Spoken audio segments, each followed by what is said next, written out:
Hey everyone, this is Mayan Gordon. We are back live at 5, multicasting to LinkedIn, to YouTube, and to Facebook. And I'm really excited because I'm using StreamYard right now, and I officially got sponsored by StreamYard. Because I love their platform so much, I reached out to them, seeing if they were open for a partnership.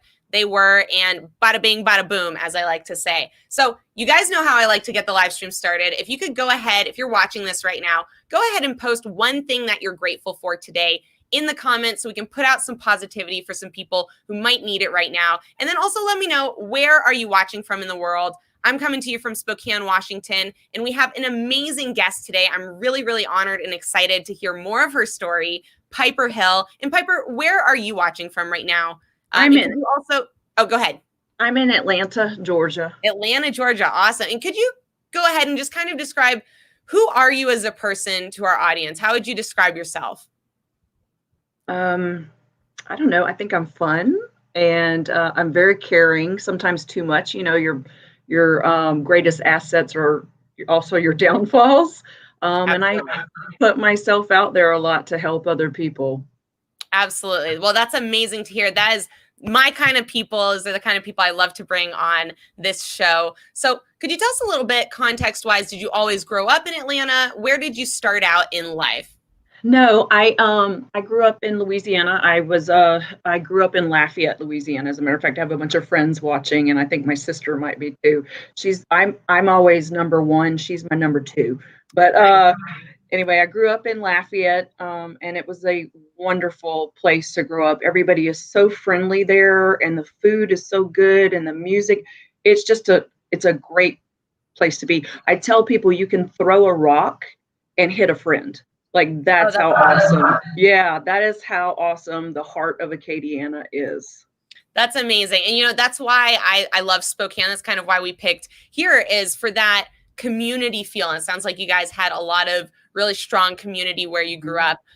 You mentioned you have a sister. Do you have multiple sisters? What's your family dynamic like? Are you the oldest? Is she the oldest? I'm the oldest. That's also why I'm number one.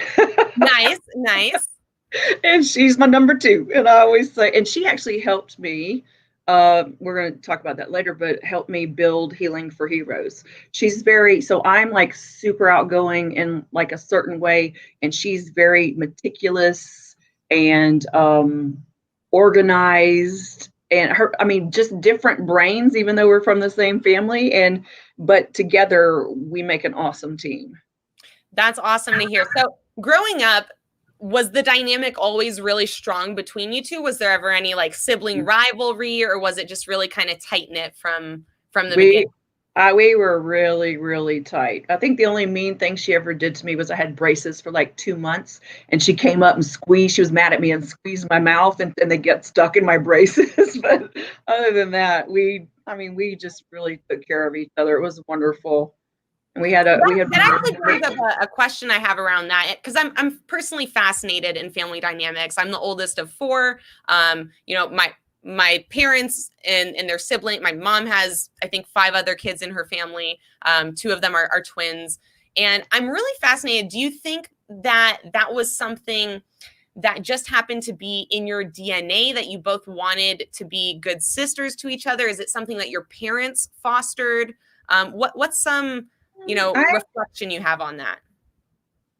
I think it's both. I think it's both. But like my family is really connected. My aunts and uncles and cousins, and we always did family things together growing up. And my mom and dad both made sure we experienced life and the world, and knew that family was important, and also knew that America was a great place to be, because they would take us to places like Mexico, and which I have a funny story about that. Well, tell us right now. So I went with my Donald Duck piggy bank, and I think I was like 5, and my sister. So I'm walking holding my piggy bank, and I'm going to buy a piñata or a puppet or whatever. And I saw the kids on this bridge that were begging for money, And my mother said, and I vaguely remember some of this, I opened the piggy bank and just started, my dad said I was just slinging my coins everywhere for all these little kids. And then I ran out of money and they were still asking for money. And so I was asking my dad to give me more money so I could give it to him. And he's like, no, no, no, no, no. And my mother said, I went to take my sister's shoes off to give her Oh, shoes wow. to the You're little giving kids. everything away to him. Amazing. So you kind of had that giving spirit and that giving heart, sounds like, right from the beginning. Did you get to go other places as a kid? Did you travel a lot as a kid? Is that something you guys Yes, did a lot? we always went somewhere. My dad was in the army, and my mom did not want to be wherever he was stationed. So she just wanted to stay in Louisiana. So every Christmas or Thanksgiving or whatever, we were even like either in Germany or Rome, or we would go other places, but they just wanted to make sure that we knew there was more to the world than just Lafayette, Louisiana. And That's it was amazing. And how did that impact you, do you think, growing up? Well, one, I got my degree at LSU in art, and it was from going to all these places where I'd see statues and paintings and the Louvre and wherever we went. So I was originally in engineering, and but I was also in ROTC. I was enlisted, then I went in ROTC, and I called my dad and I said, because I was like the only girl in engineering, and I called my dad and I said, Dad, I'm the only girl, and I keep asking for these guys to study with me, and nobody will study with me. They're kind of mean or afraid of me for some reason. And he said, Girlie, he said, the Army don't care what kind of degree you get. You can get a degree in basket weaving. They just want you to get a degree. And I said, I can be an art student? And he said, yeah. And so I went into graphic design, and then I double majored graphic design, painting and drawing, and then I minored in photography. That sounds amazing. Now, and I have a question towards the ROTC. Were you also one of the only girls in that program, or were there a lot of women in that? At first, I was not, and by the end of my graphic design program was 5 years. By the fourth or fifth year, I was the only girl. Wow. Wow. And for people who don't know what ROTC is, I actually do ROTC because I almost applied myself. I was interested to go to vet school, which I knew I couldn't afford. And I know that it's a way that, you can have your education paid for by the Army. But could you give a little bit more context as to what did that look like for you? You were obviously still in school, but going through this program, what was this program? It was great. My favorite part of it was going to the range and shooting because I was so good. Well, that and rappelling. So we had a tower outside of the ROTC building, and you could just go rappel. I mean, obviously you weren't alone, but you could rappel anytime you wanted. So I got to do that too. And then I was in the color guard. So at the LSU football games, I would help carry the flag or in Death Valley. And it was amazing hearing all those people yell and scream. And it was just incredible. It was a great experience, even being the only girl. That was hard because I didn't have anybody to really talk to. And I wasn't always, you're with a bunch of guys and they don't always like the girl. And so they would play tricks on me. I would have the lone pup tent and they would pull the pegs out of my tent and it would fall down on me in the middle of the night. And I'd be like, oh my God, I'm going to kill somebody. But I ended up going from just a normal like exercise. I mean, I know this is college, but it was a lot of fun. But I went from going, because they kept doing stuff like that to me, I became the Op 4. So the Op 4, is the bad guys. So I'd be out in the woods shooting at them and making their miles gear go off. And I was a really good shot. So I could kill everybody like in a day. So oh, that's awesome. I got my revenge for my tent. Yeah, absolutely. So after the ROTC program, first of all, how long did that last? And then kind of what happened? What did you do next after that? So because my degree was a 5-year degree, when I graduated, I got commissioned, and then I went active duty to Fort Stewart, Georgia, which is where I spent most of my time in the Army. And okay, it was what did you do there? What was your job role, so to speak? Logistics, and I loved I was supposed to be an aviator, and my packet got misplaced before it was due. And I called my dad crying, and my dad was an aviator. So I said, Dad, they lost my packet. I can't be an aviator. He said, that's okay, girlie. That's just a glorified taxi cab driver. You be logistics. And I said, all right. I had so much fun because I fed people. I made sure they had water and fuel. It was pretty amazing. That sounds really cool. Did you work within a team when you were doing that, or was it kind of a more individualized role? What did that look like? So in the beginning, it was when you become an officer, you're second lieutenant, so that's a butter bar. And I had a fuel platoon, which I picked fuel being from Louisiana. I thought I would go back to Louisiana and do petroleum because everybody where I live is in the oil field. Well, I mean, just about. But so I picked fuel, and I had a fantastic time with my fuelers. And then after that, I did water, and that was a very short period of time. And so my first platoon was 54 soldiers. My second platoon was only about maybe 20. It was much different, the dynamics going from huge to small. And then after that, I left. I became the adjutant at my brigade. And then I became the general supply officer at Fort Stewart, which was phenomenal. So I made sure everybody there, all the units got fuel, water, food, 247, which is like your barbed wire and things you need in combat to protect yourself. Absolutely. Now, you mentioned that your dad was also in the Army. What was that dynamic like? Was he active in the Army the same time that you were active? Did you guys have contact with each other? So I tell everybody when I deployed to Desert Storm, and I had the best commander in the world, and it was my dad. And it was phenomenal. And like I said, he was a pilot, even though he was the commander of this unit. He was the TMC commander, and he set up everything for when we went over for Desert Storm. We had fuel blivets in the desert because we knew all this was going to happen. That was really the most exciting thing, hiding these blivets. And then the Bedouins would find them, and they had little Toyota Range Rovers, and they would run into them trying to pop them. So wow, it was funny watching them. They just didn't know what it was. And anyway, so he would just check on me wherever I was. He would fly in on his helicopter, and a couple of times he took me up to, we had MREs that we were not eating. We had excess, and we would drop them to the Kurds because they were being starved.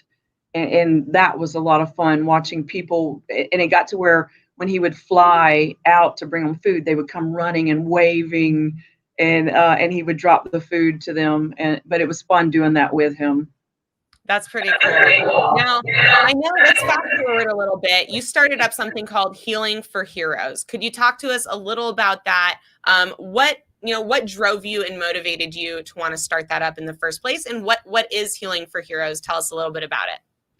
So Healing4Heroes, it's a nonprofit, and we train service dogs for veterans with any disability. It used to be PTSD and traumatic brain injuries, but now it's just about anything except completely blind, because that takes years to do. I started the organization because I have a traumatic brain injury. I don't remember about 3 to 4 years of my life. I didn't know my name sometimes. I slobbered on myself. I couldn't read. I couldn't write. And I just slowly started teaching myself to read again. But while I was in bed, I would lay in bed for 30 days sometimes and not be able to get out of bed. I had a dog that stayed by my side for the whole time. Her name was Valentine, and I taught Valentine to go to the bathroom and get my meds because I didn't have enough sense to put them next to me by the bed. So I taught her to go get my meds, which is a very hard task. I don't even know how I did that, but I did. And she was such a great dog. She would go in the bathroom and she would grab whatever she could. And they have jowls and they have the underbite. I don't know if you know a lot about American bulldogs. She was about 90 pounds. And I know quite a bit about it. Yeah. She would come into the room with like 3 bottles of medicine and come up to the bed and go, bah, and spit everything out. And I'd go, no, go get more meds. Go get more meds. And she'd go back. And one time, like, she brought me the toilet paper. She was just so happy. She's like, did I do it? I'm like, no, go get more meds. And she would go back and get more meds and bring them to me. And then when I finally got, I'm like, yes, she did it. She would do this dance with her no tail, and she was such a joy for me at that time. because it was hard. Yeah. I believe in a previous conversation we had that you told me that the doctors really were not helpful in giving you much hope. That Right. really they Yeah. said you weren't going to be able to do things that you are flourishing and doing now. Yeah. And I'm sure that must have been really disheartening. I know that, especially doctors, they have this authority over not just the medical field, but they really do have this authority over telling someone that they can or can't do something, and the power and the impact that has, on your mindset. Right. What allowed you to say, I'm not going to listen to what they're saying, and that I can do these Right. things? Do you really attribute it to your dog? Do you attribute it to something else that was like just inside you? I mean, I just think it's I've always been positive, like since I was little, super, super obnoxiously positive, and then resilience and persistence. And so when veterans come through the program, I mean, I'll tell them I'm not a doctor, but I'll tell them, don't listen. They don't always know. They don't know you. They don't know what's Right. inside you. You could be a phoenix right now and be the most incredible creature in a year. Don't listen, just keep pushing and moving and doing and going. So we get a dog for them that's from animal control, and the dogs are broken and battered, and the veteran comes in broken and battered, and they feel discarded, and we place the two together, and by the end of just a week, you can see an incredible difference in both the dog and the veteran. And then we give them I give them a brain nutrition class, because my husband, I could not eat enough sweet potatoes. And since then, I've learned that sweet potatoes can actually heal a brain injury. And he said he could not cook, he could not give me an IV of sweet potatoes and it'd be enough. That's how many sweet potatoes I ate all the time. That's amazing. I know, it's incredible. So we give them a brain nutrition class, and then we give them a dog nutrition class, because some of them have never had dogs. Right. We talk about being resilient and the being persistent, and not, like I said, not listening to the doctor saying, well, you're never going to walk again, or whatever. Because I was in a wheelchair, and I was supposed to die in like 2 months, and I didn't die. That was in 2003. We just talk about staying positive and challenging themselves, because life is about growing and moving and doing. And most veterans join the service to serve, and they probably need to keep serving. And absolutely. That service becomes really a part of their core being, in losing the ability. I mean, this is something I've seen true for almost all service members, whether they have an injury or not, that leaving the military is a very difficult transitioning process, because they have so much of their identity and so much of their habits, so much of their daily habits also wrapped up in what the military was providing. And then they get they're just kind of dropped into this empty space of, go ahead and build your own life now. And they don't know what to do with that. So I'm really curious, do you think that there's a special bond that's created from the dog kind of being in a similar emotional position as the human starting out? That dog, so a lot of the dogs, like when I used to rescue them myself when we first started. I would go I can see them 4 or 5 years later, and that dog's like, oh my gosh, you rescued me. But the same with the veteran, the dog is rescuing the veteran, and then the veteran is rescuing the dog. So we train together with the veteran, and not all programs are like that, but we train together, and that helps them improve the bond or create a bond. And it's incredible. I invite people all the time to come on day one when they pick the dog and they're super nervous and don't know, what's going on or what's going to happen. It's the fear of the unknown. And then come on day 5 or 6 and see how incredibly different each person and each dog is. It's amazing. And every time I burn out all the time, but then I have a class and go, oh, that's why I'm here. Absolutely. I'm here for this. Yeah. So what are some ways, like if people are watching this and they're all about what you're doing, what are some ways other people can either get involved or support you guys in in this amazing endeavor that you're doing? Well, I always need volunteers. We always need money. We never make budget. We never make budget. But I mean, I've come close a few times, but I stretch every dollar. So I mean, but that's normal for no, especially in COVID. March 15th, donations stopped. Right. Yeah, it was, but every nonprofit is suffering right now, but because of COVID. But I always need volunteers. I need fosters to help just help the dog be, most animals are in animal control because nobody trained them. They have Right. bad habits, and somebody just gave up on them or let them go or whatever. And it's pretty sad because they could become your best friend. Well, they do become your best friend for life until they pass away. But so fosters would be great. Uh, I mean, you name Those are it. the main things. Yeah. Could you tell people, like, what are some of the expenses that come with running this whole program? Obviously, I imagine, like, do you guys provide the vet bills, the dog food? Like, what's that scenario like? Is it mostly going into training? So we almost all of us know how to train. All of the volunteers know how to train, and it just like with normal nonprofits, people come and people go. So I always need new people, and I train them how to train. Um, the vet bills are expensive. I started doing it again myself. We used to adopt them from other rescues, and they weren't always perfect. I mean, but nothing's perfect. But I mean, they may have had some health issues. But that's what happens when with rescues and they're doing high volume dogs. So now we're doing it ourselves, so I can make sure that all the dogs are healthy for the veteran, because I don't want them to leave and then call me and go, "Oh my God, my dog is dying," Right. or whatever, because somebody missed something. So we're very small in the amount of volunteers that get the dogs, but we make sure that all the vetting is done for them. I mean, I'm sure there's going to be things we miss sometimes, but the vetting is expensive, and then the dog food is expensive. So you guys cover both of those things. Well, while they're, yes, we get them completely healthy as we can with everything we know. If they have heartworms, we'll treat that. We get them spayed, neutered, all their shots, and then we feed them for like about 2 months. So we have classes because we used to have classes every month, but now we do it every other month. So I can collect dogs, we can work on them, and then get them ready to go to the veteran. Amazing. And how long do you have a dog before it's getting paired with a veteran? About a month and a half, 2 months.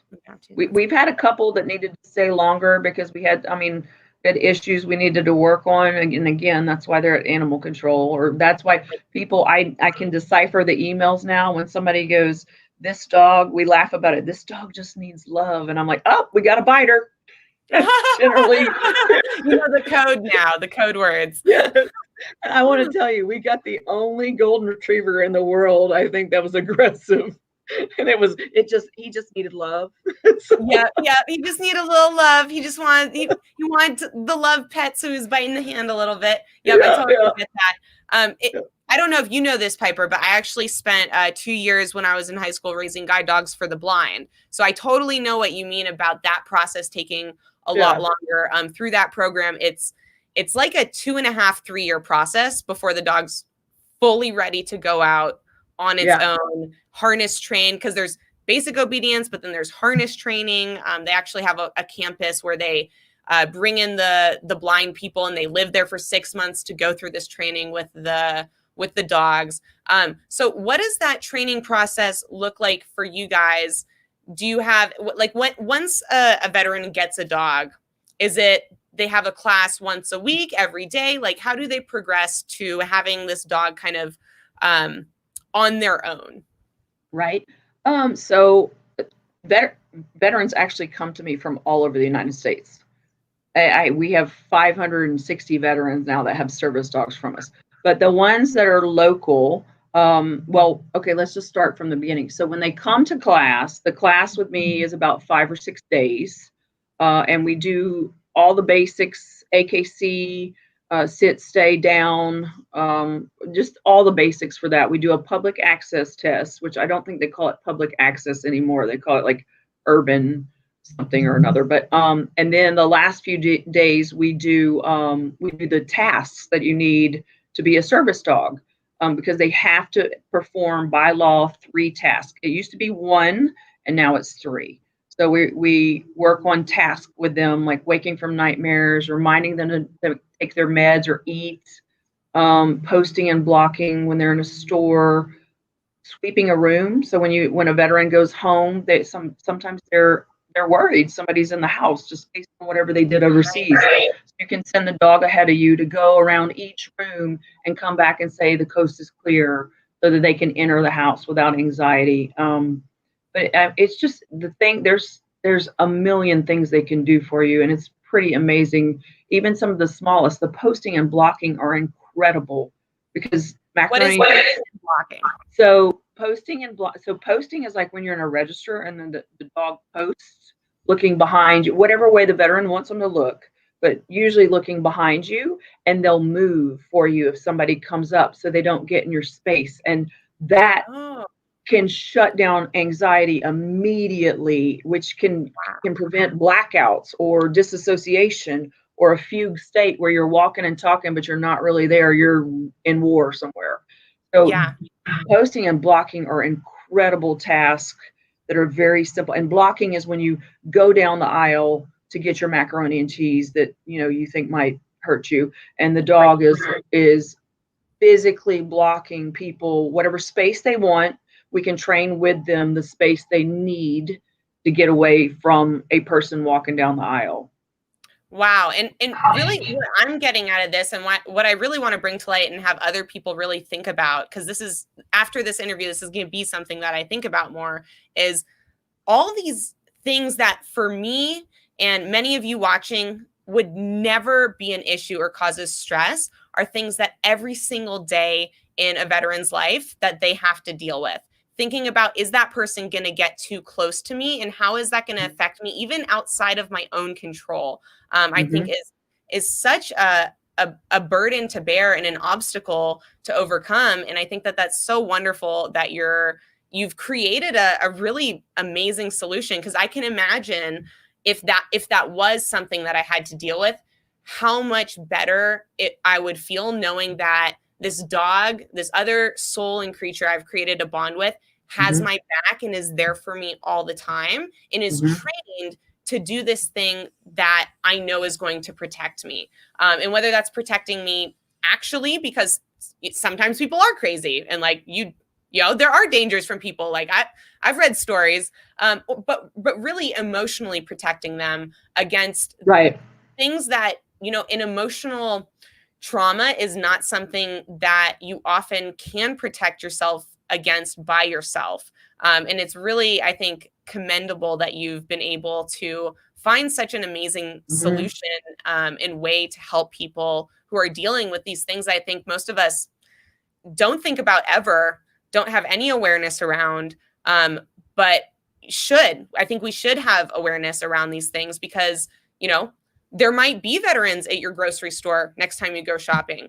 And maybe if you're a little bit more aware, you can be a little bit more empathetic or cautious towards other people's needs, and not coming up so close to someone just because you're in a hurry, or thinking about these different things that might have a really profound impact on people. I know there's a lot of veterans in my neighborhood, and I never really thought about this concept before. So I'm really grateful that you're here today, being able to share this information, because it sounds like there's a lot of different things like that different veterans are having to deal with. Fireworks are hard. They're very hard. So some veterans will put the sign in their yard, and sometimes the neighbors will do it for them and put up, I have a veteran next door, please don't shoot fireworks, which is so kind. I do want to add, though, because I'm a people pleaser. So I'm on my 3rd service dog now, and people ask me all the time if they can pet my dog. I can't say no. So just remember, so I have to retrain him all the time. But I don't have diabetes or seizures, so that's good for me. But just know that some of these veterans have seizures or diabetes, and that dog needs to smell them at all times. So when Okay, you, interesting. So they can't be pet because of a smell issue and getting well, so if person you pet them, you distract them from smelling their person. I mean, then this could be for non-veterans too. And so just consider that they might be like me and a people pleaser and can't say no. So please just Okay, no, that is really good to consider because I'm yeah, definitely someone who would ask, yeah, can I pet your service dog? And that definitely makes me rethink doing that yeah, because if yeah, that dog's a service dog, it has a job. right, And as cute as that dog might be, it's much more important that that dog is helping the person right. that it was trained to help than I getting in a couple pets. Like I've got my own dogs. I really don't need to pet anyone else's dogs. So thank you for sharing that. I think that's something Yeah, really it's hard. It's hard. I mean, but I don't have diabetes. So like sometimes veterans or even other handlers will get mad at me because I'll let people pet my dog, but then I say, well, they'll go, they're petting my dog, and then they'll go, wait, I'm not supposed to pet your dog. And I'm like, no, you're not. And this is why. And I use it as a teaching moment Oh, that's good. for those people that have seizures, diabetes, or heart problems, because you can distract the dog long enough that it can't detect that Right. their handler is about to pass out or have a heart attack or whatever. Yeah, absolutely. Yeah. So I want to wrap this up a little bit. I think this has been really, really fantastic. What are some things that you're looking towards in the future? Is this just like 100% fully your passion, what you're going to be focused on kind of the rest of your life? Do you have other things in your life that you're thinking about, excited to work on? Yeah. Yeah. So I intend to do this until I can't because it saved my life. I would not be here if it was not for Valentine because she just knew. She just knew when I felt bad or when I cried or whatever in the bed, and she would stick her big jowls up and lick my face with that big fat tongue, and it just made me feel better. So I wanted this for, I mean, I had some of the best soldiers you could ever have, and I just want to make sure that people know you can get better. You don't have to listen to, well, sometimes mom or a friend or whoever's being negative. You can get better if you're positive. I'm not saying it's going to be easy, but I want people to have a better life, whether they're a veteran or civilian. I want them to have a better life. Also, I need to add the amount of children of veterans that have disabilities it's like 14% higher than the nation. Oh, So wow. we've trained 34 dogs now for children on the spectrum that have autism for free. This is all free. I fundraise my tail off to do this for free for the veteran. But we just bought property, and on the property, we're going to do a big build with a training center in it. And then we're going to have cabins and places for veterans to go. It's on a swamp. It's beautiful. I mean, I'm from Louisiana. One of my lenders was like, you do know there's a swamp there. I'm like, yes, have you seen it? It's beautiful. There's an eagle's nest. There's about 8 herons. There's deer and boar and turkeys. And we're going to have cabins out there for them to stay in. And I hope we can have retreats for whole families so that they can just get one with nature and just have a nice time with each other. I want to have beehives, and I've even looked into hydroponics and doing stuff so we can give back to the community. So veterans that want to can continue to serve with their service dog. But that's my dream.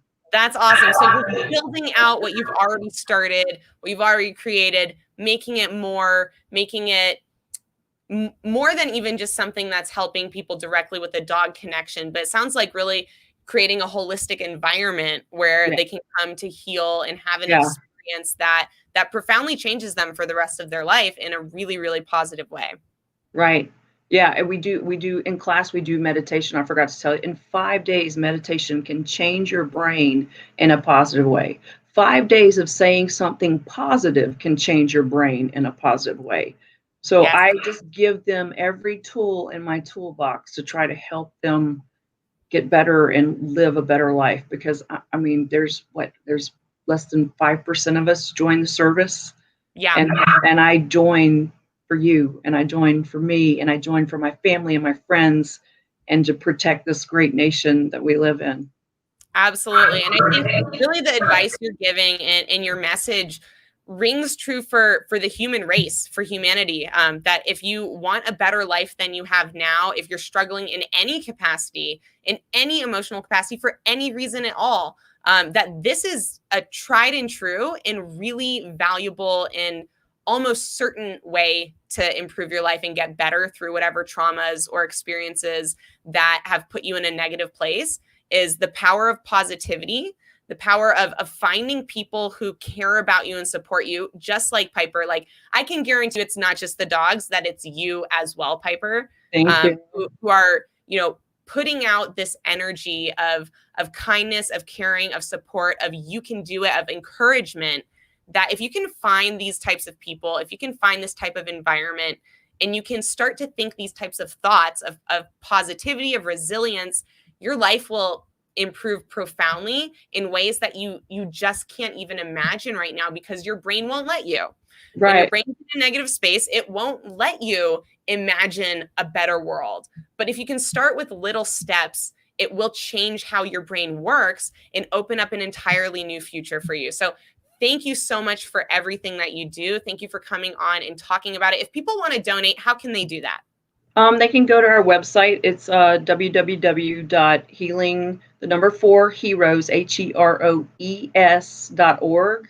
They can go there and donate it if they want, or they can mail a check if they'd rather do that to Post Office Box 2116, Peachtree City, Georgia 30269. Awesome. And did I get that web address right up there? You sure did. You were super fast. I got the speedy fingers. Yeah, I'm a touch typer, so I got that.